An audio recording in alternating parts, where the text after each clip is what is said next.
शाहनगर के बगल में एक गांव है, उसका नाम है कचोरी। कचोरी नाम है। वहाँ पर एक आदिवासी रहता था महाराज। आदिवासी वो बड़ा सीधा सरल व्यक्ति था। वो हमारे यहाँ खेत की जुताई करने के लिए आता था। 3 हल चलते थे हमारे, तो हम जाते आते रहते थे खेती का काम में। तो एक दिन उसने क्या किया कि एक जगह पानी भरा हुआ था, तो उसमें मछलियाँ वो मार रहा था और दोपहर का समय था, तो हम उसको भोजन ले गए, क्योंकि वो बैल देख रहा था दोपहर में।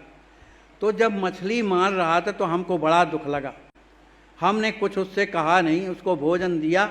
भोजन तो उसने कर लिया। जब शाम हुई तो हमने कहा, भैया कल से तुम हमारे यहाँ काम करने मत आना। कहा, महाराज क्यों ना आएंगे? हमने कहा, इसलिए कि हम तुमको इतना ला के भोजन देते हैं, फिर भी तुम मछली मारते हो, जीव हत्या करते हो। तो जीव हत्या करने वालों को हम अपने घर में भैया काम नहीं देना चाहते, इसलिए कल से मत आना। तो उसको बड़ा दुख लगा महाराज। बड़ा ईमानदार आदमी था, आदिवासी था। उसने कहा, महाराज मैं कान पकड़ता हूँ, आज के बाद मैं कभी हत्या नहीं करूँगा, जीव हत्या नहीं करूँगा। तो मैंने कहा, ठीक है भैया कल से आना। अब वो इतने ही भर में उसका मन का खिंचाव मेरे तरफ हो गया। कहे, महाराज अब मैं क्या किया करूं? तो मैंने कहा, भैया तुम कुछ ना किया करो, अपना सीताराम सीताराम कहा करो, और क्या करोगे? यही अच्छी है, भगवान का सीताराम कहते रहे, हल चलाते रहे, यही काम किया करो। आदिवासी था महाराज, विशेष ज्ञान तो होता नहीं उन लोगों को, सीधे साधे बेचारे सीताराम कहना शुरू कर दिया महाराज। वो हल चलाता था तो सीताराम, चलता था तो सीताराम। ऐसा करते करते 1 माह के अंदर उससे अपने आप सीताराम निकलता था, उसके मुख से अपने आप, माने उसकी जीभ, माने ओंठ हिलते ही रहते थे। तो एक दिन की बात है महाराज, कम से कम 2 माह बाद उसे स्वप्न में एक साधु का दर्शन हुआ। साधु का दर्शन हुआ। बड़े बड़े बाल थे, वही बता रहा था। दर्शन हुआ। उन साधु ने कहा, सुनो तुम ये राम नाम लेना बंद कर दो, और नहीं तो तेरे को इतना कष्ट होगा कि तू मरने जैसे हो जाएगा। तो इसलिए सीताराम कहना छोड़ देते हैं। वो सवेरे महाराज मेरे पास आया, कहा कि हमको स्वप्न में एक साधु दिखे हैं और कह रहे थे कि सीताराम मत कहा करो, नहीं तेरे को बड़ा कष्ट होगा। तो महाराज अब मैं क्या करूं? मैंने कहा, भैया छोड़ दे तो फिर। अरे भाई जब कष्ट होना तो छोड़ दे भाई। कहे, हम क्या करें, वो मैं छोड़ना भी चाहता हूँ, तू भी छोड़ता नहीं है, अंदर ही बैठ के कोई सीताराम कहता है महाराज, अब मैं क्या करूं? हमने कहा, तो कोई बात नहीं, तुम कहो भैया। माने ऐसी स्थिति हो गई उसकी कि अपने आप सीताराम कहता है। अब महाराज दूसरे दिन से ही उसको कष्ट शुरू हो गया। जो साधु ने कहा था उसको कष्ट शुरू हो गया। पैरों में, तलवों में जलन होने लगी। इतनी जलन होती थी कि वो पैर अपने जल में रख लेता था, किसी भी परात रात में, तो पानी गर्म हो जाता था। इतना जलन होती थी उसकी।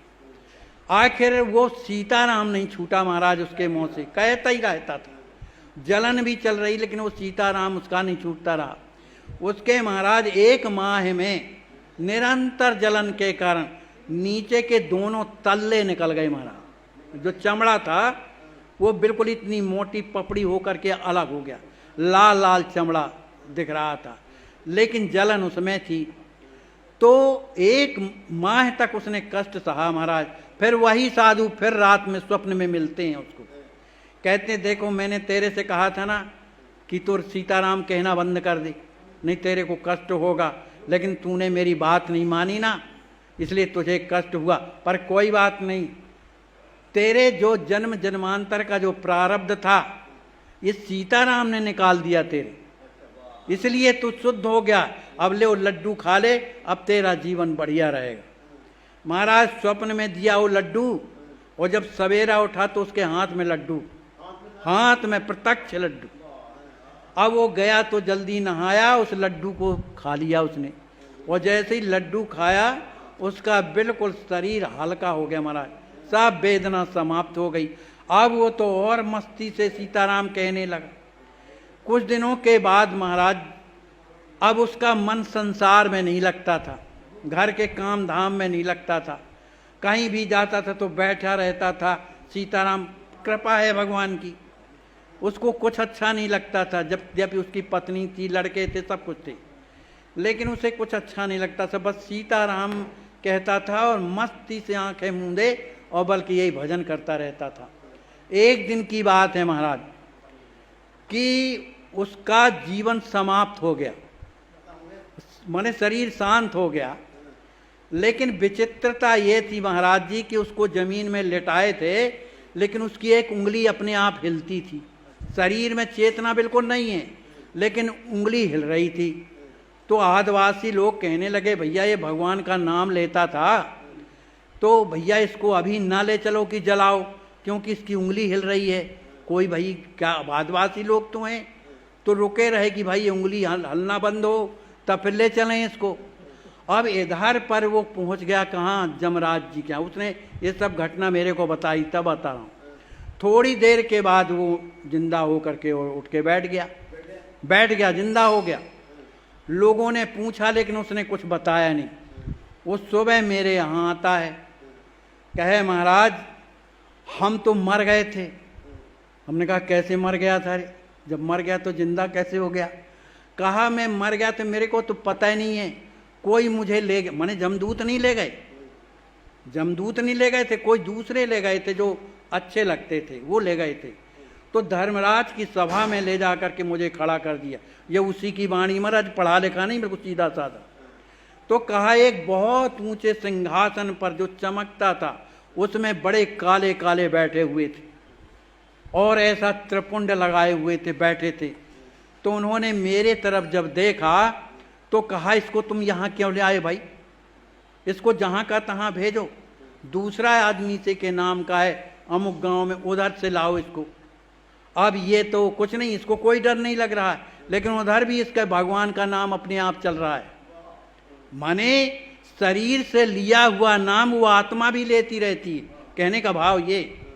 अब उसने वहाँ के जब दृश्य को देखा, नरकों का, लोग चिल्ला रहे हैं, पिट रहे हैं, कुट रहे, हाय हाय कर रहे हैं, तो उसने कहा भैया हम इतने दूर आ गए हैं तो हमको थोड़ा नरक दिखा दो।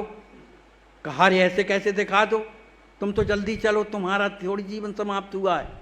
तो इसी बीच में वो आ गया था, जब उंगली हिल रही थी वो बंद हो गई, उठ के बैठ गया। तो उसने बताया महाराज जी कभी भूल करके अपराध नहीं करना चाहिए। इतना कष्ट है, इतना कष्ट है उस नरकपुरी में कि कान नहीं दिए जाते महाराज जी, कान नहीं दिए जाते हैं। पर मेरे को मालूम है कि मुझे किस दिन मरना है, मुझे बता दिया है उनने, हाँ, कि तुम्हें कब मरना है, मैंने पूछ लिया है। तो मेरे को महाराज फलाने महीने के फलाने दिन को जाना है, और मैं महाराज अब उधर नहीं जाऊंगा, अब मैं सीधे भगवान के धाम को जाऊँ। और महाराज ठीक उसी दिन उसका शरीर छूटा और भगवान के धाम। ये सत्य घटना है। बोलिए श्री सीताराम जी महाराज की जय, श्री हनुमान जी महाराज की जय।